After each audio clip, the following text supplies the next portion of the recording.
Okay, let's begin. Case scenario number 21। आ जाओ, case पढ़ ही लेते हैं। अच्छा अच्छा केस है। ठीक है, तो case scenario 27। C A Ronit is conducting concurrent audit. ठीक है, आई होप कुछ कुछ लोगों ने कॉन्करेंट ऑडिट करी होगी, बहुत सौ ने नहीं भी करी होगी, और बहुत सौ ने करी होगी, मान के चल रहा हूँ। ठीक है, और नहीं भी करी है तो भी इतना कोई खास रिलेवेंस नहीं है वैसे उसका। और फिर ब्रांच ऑफ नेशनलाइज्ड बैंक, किसी नेशनलाइज्ड बैंक की कॉन्करेंट ऑडिट करी है अपन ने। नेशनलाइज्ड बैंक के ब्रांच की कॉन्करेंट ऑडिट करी है सी ए रोनित ने, है ना। मतलब अपन अपन अपने आप को मान के चलेंगे सी ए रोनित। ठीक है, it is the large branch. ठीक है, बहुत अच्छी बड़ी ब्रांच है, विद डिपॉजिट ऑफ 300 करोड़। ठीक है, और एडवांसेस ऑफ ₹600 करोड़। भाई साहब, वो जो ब्रांच है ना, वो बहुत बड़ी ब्रांच है। उसके पास तो डिपॉजिट तो 300 करोड़ के हैं, और उसने एडवांसेस दे रखे 600 करोड़ के हैं। ठीक है, तो deposit of branch consist, deposits क्या क्या कंसिस्ट कर रहे हैं, मतलब उन डिपॉजिट्स के अंदर क्या क्या है। एक तो टर्म डिपॉजिट है और दूसरा कासा अकाउंट्स है।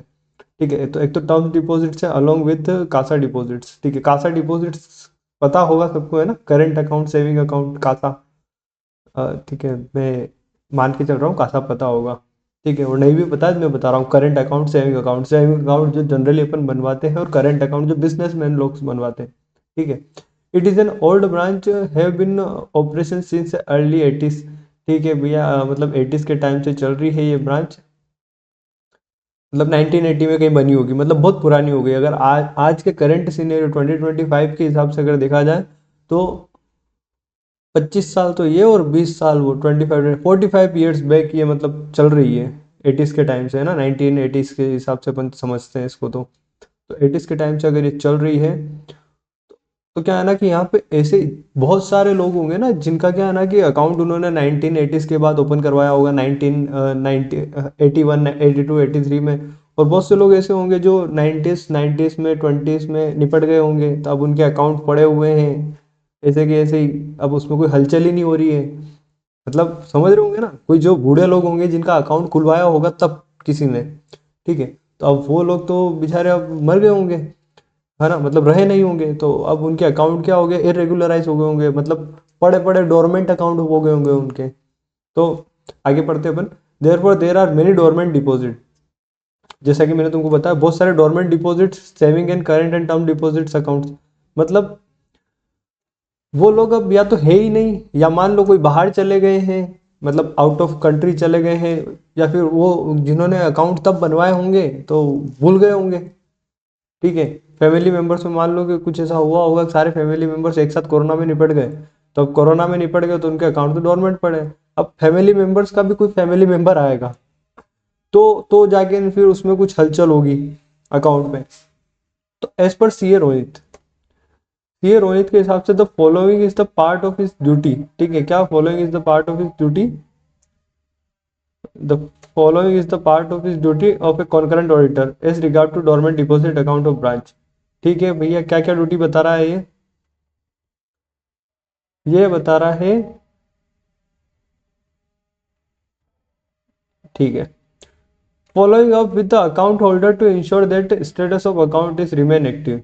ये बोल रहा है कि अपन है ना उन अकाउंट्स के साथ में फॉलो अप करते हैं जिनका वो अकाउंट था, ताकि हम इंश्योर कर सके कि जो अकाउंट का स्टेटस है वो एक्टिव हो जाए वापस। अच्छा, फिर क्या बता रहा है, examination of authorisation for withdrawal.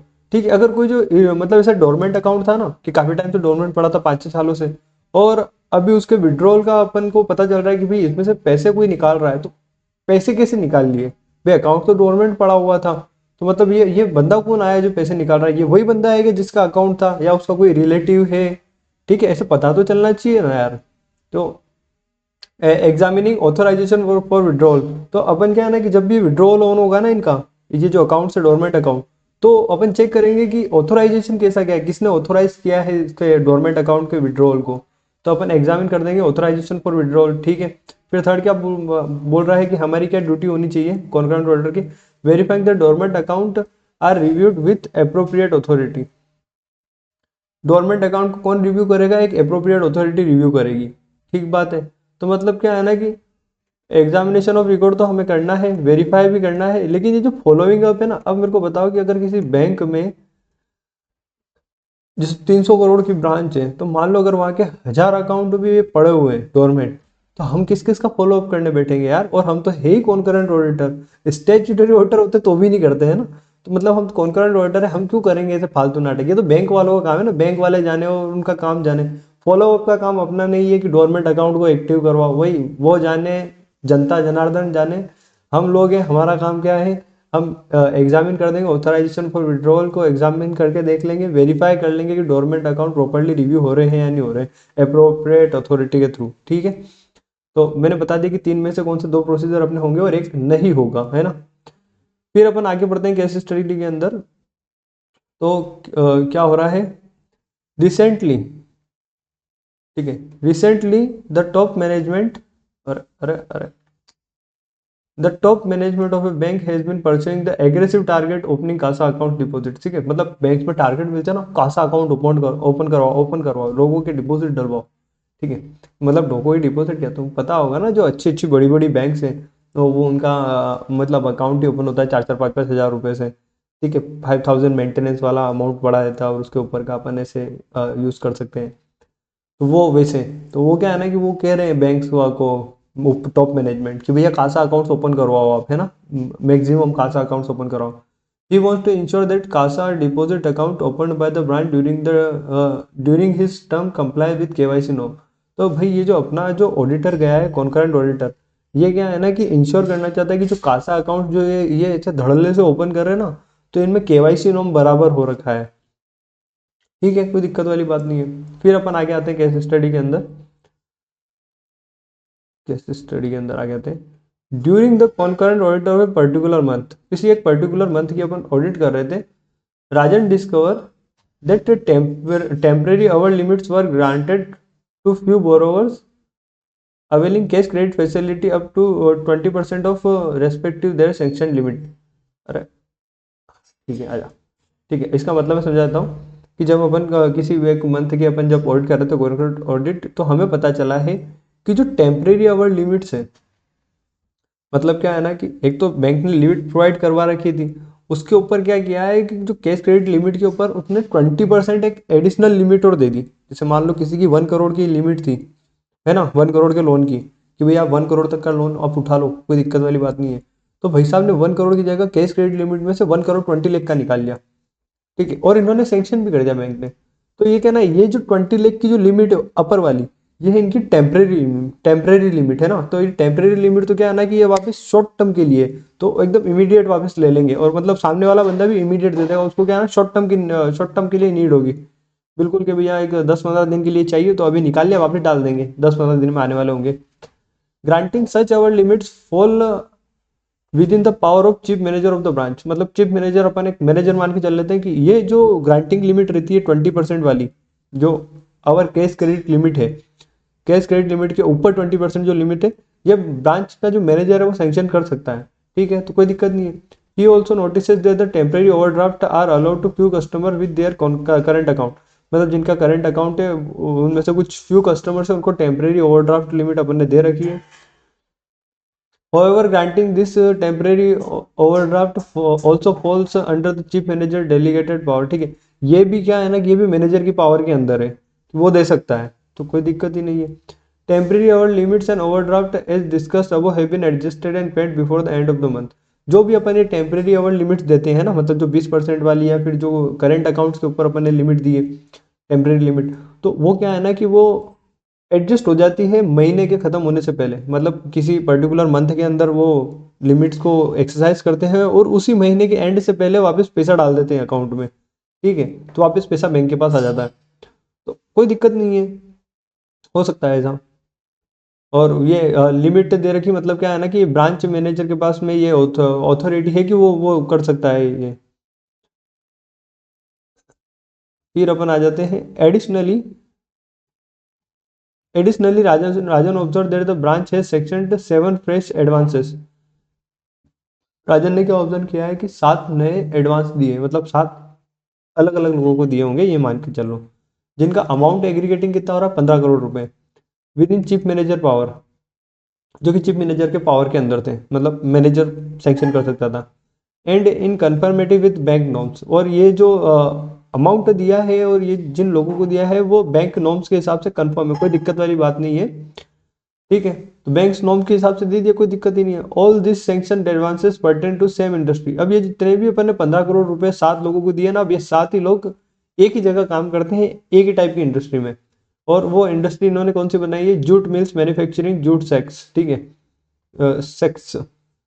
तो जूट मिल्स मैन्युफैक्चरिंग जो भी कुछ है जूट का बना हुआ, मतलब शायद कपड़े से रिलेटेड बोरी वगैरह हो सकती है, तो उससे रिलेटेड कुछ तो भी है, तो ये उन्हीं टाइप के कस्टमर्स को दिया, तो कोई दिक्कत नहीं है ना, दे दो, कहाँ दिक्कत है। He feels that branch approach is not proper and section to 7 advances to the same industry less diversify and lending decision of the branch is not proper। मतलब इसका ये मानना है कॉन्करेंट वोटर का कि ये जो 7 लोगों को अपन ने दिया है, 7 एडवांसेस जो दिया है 7 लोगों को, ये क्या है ना कि सेम टाइप की इंडस्ट्री को नहीं देना था, अलग अलग इंडस्ट्री वाले लोगों को देना था ना। इससे क्या होना है कि हमारी जो रिस्क है वो डाइवर्सिफाई नहीं हो पा रही है। मतलब हम जो इंडस्ट्री को दे रहे हैं ये सारी सेम इंडस्ट्रीज में वर्क कर रहे हैं बंदे, तो ये डाइवर्सिटी नहीं हो रही है ना। Lending decision of the branch is not proper, तो मतलब जो लैंडिंग डिसीजन है ब्रांच का वो प्रॉपर नहीं है। ठीक है, आगे देखते हैं, आगे क्या है। Furthermore during the month, furthermore during the month, ठीक है, a borrower of a branch is classified as small enterprises. क्या इस महीने के अंदर एक जो बोरोवर था वो क्या क्लासिफाई हो गया हमारा small enterprises under MSME sector. MSME sector पढ़ना ना, क्या था? एमएसएमई मीडियम, नहीं यार। ठीक है, एमएसएमई सेक्टर, मेरे को अभी एकदम फुल फॉर्म याद नहीं आ रही है, अभी मेरे को याद थी, मैं भूल गया हूँ, मेरे दिमाग से स्लिप हो गई। एमएसएमई सेक्टर जो जो छोटे सेक्टर्स होते हैं ना, shifted it's small enterprises under MSME sectors shifted its credit facilities from the branch to the credit in private sector। मतलब क्या है ना कि वो जो एमएसएमई सेक्टर के अंदर बंदा था, उसकी जो क्रेडिट फैसिलिटी दे रखी थी, तो वो क्या होना कि किसी अनादर जगह बैंक की प्राइवेट सेक्टर की ब्रांच में चला गया शायद, ऐसा ऐसा कुछ कहना चाह रहा है। The branch is levied for closure charges on the outstanding credit facility pertaining to closure, ठीक है, पर्टेनिंग टू बोरोवर्स। मतलब जो ब्रांच थी उसने क्या किया है ना कि फॉर क्लोजर चार्जेस, मतलब भाई तुम बंद करवा रहे हो ना अपना खाता यहाँ पे, तो क्लोजर चार्जेस हम लगाएंगे, जो भी आउटस्टैंडिंग क्रेडिट फैसिलिटी हमने आपको दे रखी थी, जो आपको मतलब बोरोवर्स को दे रखी थी अभी ना, बाय डिसरिगार्डिंग। वैसा इसने क्या है ना कि बैंक ने कुछ डिसरिगार्ड किया। डिसरिगार्ड क्या है? Code of bank commitment to micro and small enterprises, ठीक है, micro small and medium enterprises है ना ये इसका फुल फॉर्म, मेरे दिमाग से स्लिप हो गई थी। तो जो क्या है ना कि कोड ऑफ कमिटमेंट कर रखा है बैंक ने, साथ बैंक ने माइक्रो एंड स्मॉल इंटरप्राइजेस के साथ में कि ठीक है इनका कुछ होता है तो इनसे अपन कुछ चार्जेस वगैरह नहीं लेंगे, ऐसा कुछ। तो इन्होंने क्या किया कि उसको तो क्या, भैया ये जाए, ये हमने जो कमिटमेंट किया भाड़ में जाए, तू तो भाई तू जा रहा है ना यहाँ से, तो तू फोर क्लोजर चार्जेस दे के जा, तू बंद किसे करा रहा है। The borrower is still having current account with a branch, ठीक है, तो बोरोवर का अभी भी है ना ब्रांच के साथ में करंट अकाउंट है, और reversal of surcharges would lead to revenue loss for the branch. और मतलब हो सकता है कि फ्यूचर में क्या है ना कि रिवर्सल हो जाए इस रेवेन्यू का, जो फॉर क्लोजर रेवेन्यू इन्होंने अर्न कर दिया ना बैंक ने, फॉर क्लोजर चार्जेस लगाए हैं इन्होंने, तो बैंक को रेवेन्यू आई है, बैंक को अभी पैसे मिले। हो सकता है कि ये जो कमिटमेंट इन्होंने किया था इस वजह से इनको वापस पैसे देने पड़ जाए। ठीक है, he is a fix as far as reporting is concern, ठीक है, मतलब वो रिपोर्टिंग करना चाह रहा है अपना order. Based on the above facts answer the followings, ठीक है, कुछ फॉलोइंग्स आंसर देने हैं, कोई दिक्कत वाली बात नहीं, अभी भी दे देंगे फटाफट फटाफट। ठीक है, आ जाओ। The concurrent order want to ensure that a fresh CASA, हाँ, the concurrent order want to ensure that the fresh CASA account opened in the branch are KYC compliant. ठीक है, कॉन्करेंट ऑर्डर इंश्योर करना चाह रहा है कि जो Kasa accounts बने हैं वो ब्रांच के केवाईसी कंप्लायंस के हिसाब से हो, है ना। विच of the following best sums up the scope of KYC guidelines prescribed by RBI. RBI ने सबसे बेस्ट प्रैक्टिसेस क्या बताई अपनी केवाईसी को लेके, तो देखो है ना, मेरे को लगता है कि आपको पता नहीं होगा जनरली, ठीक है, मुझे भी पता नहीं था सही से, तो मैं डायरेक्ट बताता हूँ आपको आंसर इसका। सच guidelines content detail requirement in respect of customer acceptance, customer identification procedures, है ना, और फिर आता है अपना monitoring of transaction and risk management, ठीक है। सच गाइडलाइंस कंटेंट मतलब ये गाइडलाइंस क्या कंटेंट कर रही है, डिटेल रिक्वायरमेंट, मतलब एक बहुत डिटेल रिक्वायरमेंट कंटेंट करके चल रही है in respect of customer acceptance policies, जो कस्टमर की एक्सेप्टेंस पॉलिसी उसको लेके, कस्टमर के आइडेंटिफिकेशन प्रोसीजर को लेके, फिर और क्या, मॉनिटरिंग ऑफ ट्रांजेक्शन्स, इनके ट्रांजेक्शन्स को मॉनिटरिंग, ट्रांजेक्शन्स की मॉनिटरिंग को लेके, और रिस्क मैनेजमेंट को लेके गाइडलाइंस दे रखी है आरबीआई ने, तो हमको वो कंप्लाई करके चलना है, ठीक है। ठीक है, फिर अपन आ जाते हैं सेकंड क्वेश्चन पे। सेकंड क्या दे रखा है अपना question, is the thinking of CA Ronit correct as regard to duty of concurrent auditor with respect to the dormant deposit account in the branch. मतलब जो डोरमेंट डिपॉजिट अकाउंट था, तो सीए रोनित ने कुछ अपनी ड्यूटी बताई थी कॉन्करेंट ऑर्डर की, तो क्या वो सब सही है? तो देखो आ जाओ अपन ड्यूटी देखते हैं। तो अपन ने ड्यूटी देखी थी, ये कुछ ये तीन ड्यूटी आती है ना, फर्स्ट सेकंड थर्ड, दिख रही होगी ना। ये फर्स्ट वाली जो मैंने क्रॉस कर रखी है, फॉलोइंग, फॉलोइंग नहीं करेंगे, बाकी दो चीज़ें करेंगे, ठीक है, यानी फॉलोइंग वाला गलत है अपना, फॉलोइंग नहीं करते हैं अपन।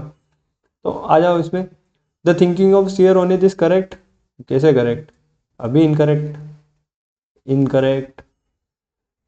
फिर आ जाओ सी वाला, the thinking of CA Ronit is partially incorrect as examining authorization, ठीक है, पार्शियली इनकरेक्ट है, मतलब यहाँ तक तो इन्होंने सही बात करी है ना, एस एग्जामिनिंग यहाँ से लेके authorization for withdrawal, as examining authorization for withdrawal does not form part of duty of the concurrent auditor, ठीक है, ये है ना, डज नॉट नहीं ना, ये does the part of duty of the current auditor होना चाहिए, मतलब ये डज नॉट इन्होंने लिखा है ना, बस ये गलत लिख दिया है, क्योंकि ये जो examination of authorisation for withdrawal है, ये हमारा प्रोसीजर है और ये हम करते हैं। The thinking of C A Ronit is incorrect, भैया पूरी तो इनकरेक्ट नहीं है, दो जगह तो करेक्ट थी ना, एस ऑल थ्री पॉइंट्स में नहीं, सिर्फ दो पॉइंट्स में गलत है, तो आज अपना सेकंड वाला पॉइंट ही बच रहा है अब। As thinking of C A Ronit is partially incorrect है। फिर अपन आते हैं as following up with the account holder to ensure that the status account remain active, ठीक है, ये यहाँ से यहाँ तक जो पॉइंट है, does not form part of duty of concurrent auditor, ठीक बात है, ये हमारी ऑडिटर की ड्यूटी का पार्ट नहीं बनता है, तो हमारा बी वाला ऑप्शन राइट है। फिर अपन आते हैं सी वाले पे, मतलब थर्ड वाले पे, which of the following statement is most appropriate regarding the sanction of fresh loan to borrowers, ठीक है, मतलब मोस्ट अप्रोप्रिएट कौन सा है, regarding to fresh loan to borrowers aggregating to ₹50 from the concurrent auditor prospective, concurrent auditor के prospective से, उसने बोला वो नहीं, अपने हिसाब से मोस्ट अप्रोप्रिएट क्या लगता है अपने को, अगर अपन ने मतलब जब अपन बैंक ऑडिट पढ़ के आते हैं तो उसके अंदर कुछ दे रखा है तो, such a lending increase credit risk for branch and needs immediate attention for higher authorities of banks, ऐसा तो कुछ नहीं है। Lending has been made with chief manager power, ठीक है, it does not fall in concurrent auditor domain to question wisdom of lending decision conforming to bank norm.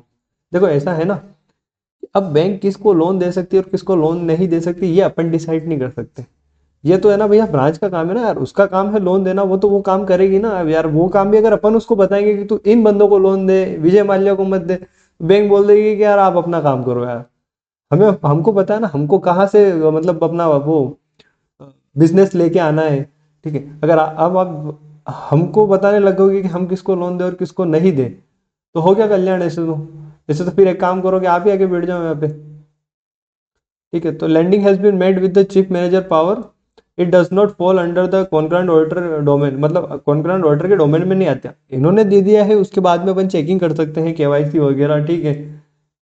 बाकी ये नहीं बोल सकते कि भाई साहब आपने दिया है ये गलत ही दे दिया है, ऐसा कुछ नहीं, इन्होंने दे दिया है फिर अपन चेकिंग करेंगे, तो अपने स्कोप में नहीं आ रहा, तो अपना बी वाला आंसर सही है ना। फिर आ जाते हैं अपन फोर्थ वाले पे, as regard the matter levying, as regard the matter of levying the foreclosure charges, जो foreclosure charge described in case of scenario, in case scenario में जो भी अपने फोरक्लोजर चार्जेस लगाते थे ना अपन ने, वो एक बंदा जो एमएसएमई के अंदर आने लग गया था, what is the appropriate course of action for concurrent auditor. ठीक है, तो देखो यार कुछ ऐसा मैटर आता है ना जिसमें बैंक ने क्या है ना ब्रीच कर दिया है कुछ ना कुछ कमिटमेंट वगैरह, तो अपने को रिपोर्ट करनी पड़ेगी।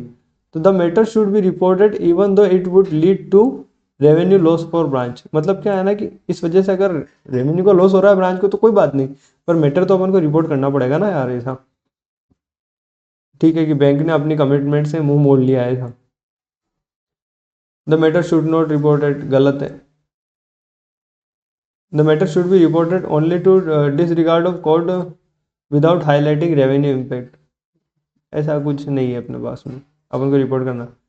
The matter concern branch management decisions, it does not fall purview of contract. देखो ये परव्यू कर रहा है हमारे कॉन्करेंट ऑडिट के अंदर। फिर अपन आ जाते हैं फिफ्थ वाले पॉइंट पे। Which of the following statement is most appropriate as regard to reporting of matter relating to temporary over limit in cash credit and temporary overdraft in current account. मतलब जो कैश क्रेडिट लिमिट अपन ने थोड़ी सी बढ़ा दी थी, मतलब chief manager ने, और temporary overdraft बढ़ा देते करंट अकाउंट पे, तो इसमें भी डायरेक्टली आ जाते अपन। The said instance can be reported in monthly concurrent audit report. ठीक है, जो जो ये मैटर है ये मंथली कॉन्करेंट ऑडिट रिपोर्ट जो बनेगी उसके अंदर अपन दे देंगे। ठीक है, यहाँ तक तो कोई दिक्कत नहीं है। जो सेड इंस्टेंट है अपन मंथली कॉन्करेंट ऑडिट रिपोर्ट के अंदर दे देंगे। However discussion is necessary with chief manager in this respect. और अपना जो मैनेजर है ब्रांच का अपन उससे बात भी कर लेंगे इसके रिगार्डिंग कि आपने जो ये दिया है ना मंथली कॉन्करेंट ऑडिट लिमिट, आपने monthly cash credit limit, temporary जो कैश क्रेडिट लिमिट थी और temporary overdraft and current accounts थे आपने जो बढ़ा के दिए दे दिए हैं लोगों को और वापस आ भी गए हैं, तो उसके रिगार्डिंग हम रिपोर्ट में लिख रहे हैं। ये अपन को बताना पड़ेगा चीफ मैनेजर को, है ना, उससे बात करनी पड़ेगी, एक डिस्कशन करना पड़ेगा और उसके बाद अपन अपनी मंथली रिपोर्ट में दिखा देंगे। ठीक है, तो ये अपना ए वाला पॉइंट सही है। तो ठीक है, अपनी केस स्टडी खत्म होती है यहाँ पे। काफ़ी अच्छा टाइम कवर किया है इसने। ओके।